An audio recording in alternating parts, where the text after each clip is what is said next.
Okay, so when you think of ancient Rome, what comes to mind? Legions, emperors, giant arenas, right? Well, let's forget all that for a minute.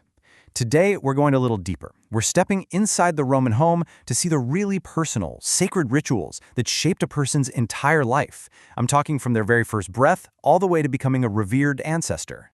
But, before we can even start that journey, we have to tackle a word we all think we know: family. I mean, for us, it's pretty straightforward, right? But for the Romans, it was a whole different universe. So, what did family really mean back then? Let's dig in. All right, so the first thing you absolutely have to grasp is the Roman idea of the familia. That's their word for family, and trust me, it is nothing like the kind of family we think of today.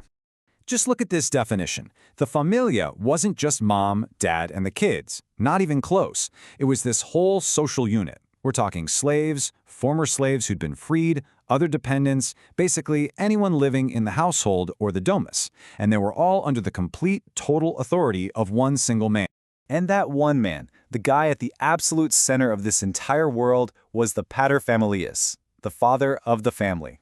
His power? Well, it was practically absolute. He held the fate of every single person in that household in his hands. I mean, the level of authority here is just staggering. He controlled every cent of the household money. He decided who his children would marry. And get this, under early Roman law, he literally had the power of life and death over his own kids. But you know what his number one job was? The thing that mattered more than anything else? He had to produce a male heir. That was the whole game. To keep the family name, the family legacy, go. So, this whole powerful family structure, it was all built on a bedrock of religion. But here's the twist. For the average Roman, the most important gods weren't the big famous ones like Jupiter up in some grand temple. Nope. The most important gods were right there with them, living inside the house.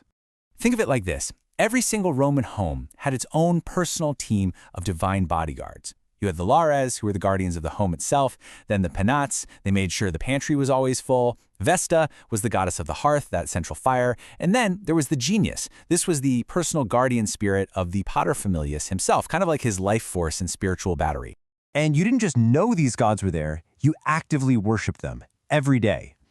This all happened at a special household shrine, and it was called a lararium. You'd find one in pretty much every single devout Roman home. And these lagaria, well, they weren't all the same. They came in all shapes and sizes.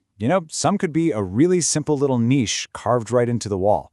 But others, wow, they could be these super elaborate structures called an edicula, designed to look just like a tiny little temple. That right there tells you how incredibly central this daily worship was to their lives. And some families, especially the wealthy ones, took it to a whole other level. Their shrines were basically stunning wall paintings, beautiful works of art. But they weren't just for decoration, not at all. They were a constant visual reminder that the gods were right there, part of the family, literally watching over them from the walls of the house. Okay, so now that we've got a handle on the family and the faith, we're ready. Let's follow a Roman's journey through life. And it all kicks off with the very beginning, the surprisingly delicate and ritual-heavy moments around birth. Now, this is where it gets really fascinating, and maybe a little strange to us. For the first week of its life, a newborn Roman baby wasn't even considered fully human yet. Seriously. The baby was just in this kind of limbo. It was seen as vulnerable, ritually unclean, and not officially part of the family. So what changed that? Well, it was a special day called the Dies Lustricus, the Day of Purification. This happened on the 8th day for girls and the 9th day for boys.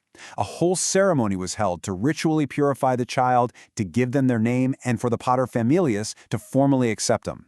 This was the moment they truly, officially became a Roman. So you can think of this ceremony as their real birth into society. And to cap it all off, the child was given a bulla. It was a special locket they'd wear around their neck, and it was way more than just a piece of jewelry. It was a powerful symbol of their new status as a person, and it was also seen as a protective amulet, meant to ward off evil and get them safely through the tough years of childhood.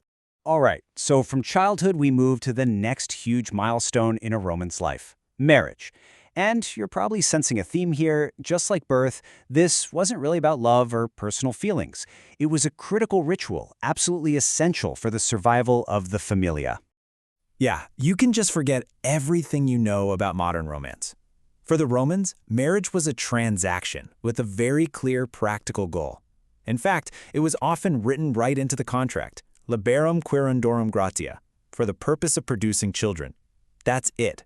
The whole point was to make legitimate heirs to keep the family line going. Simple as that. And the bride's outfit was just packed with symbolism. Her hair was done up in this special style with 6 braids, which was the same hairstyle as the Vestal Virgins, Rome's super important, eternally pure priestesses. She'd wear this bright, flame-colored veil called a flamium over a simple white tunic. Every single piece of that outfit was a public statement about her purity and her transition into her new life. But the real heart of the ceremony, the part you see in sculptures and art all the time, was the untio dextrarum. It's this simple, powerful act of the bride and groom joining their right hands. That was it. That was the physical seal on the deal, a binding promise in front of everyone, gods and mortals alike. So, we've covered birth. We've covered marriage. Now we come to the final and maybe the most important transition of all. Because for the Romans, death was not the end. Not by a long shot. It was this incredible, spectacular ritual that took a person and transformed them from just a family member into something more. A powerful, honored ancestor. A Roman funeral, they called it a funis, was anything but a quiet, somber affair. No way. It was a huge public spectacle. It was basically a piece of street theater, designed not only to honor the person who died, but to show off the power, the history, and the prestige of their entire family for the whole city to see. There was this Greek historian, Polybius, who was kind of an outsider looking in, and he was just blown away by what he saw at a Roman funeral. He wrote, "For who can behold without emotion the forms of so many illustrious men thus living?" So what was he talking about? What did he see that made it feel like these dead men were somehow alive again? He was literally seeing the ancestors brought back to life. Actors in the funeral procession would wear these hyper-realistic wax masks called imagines.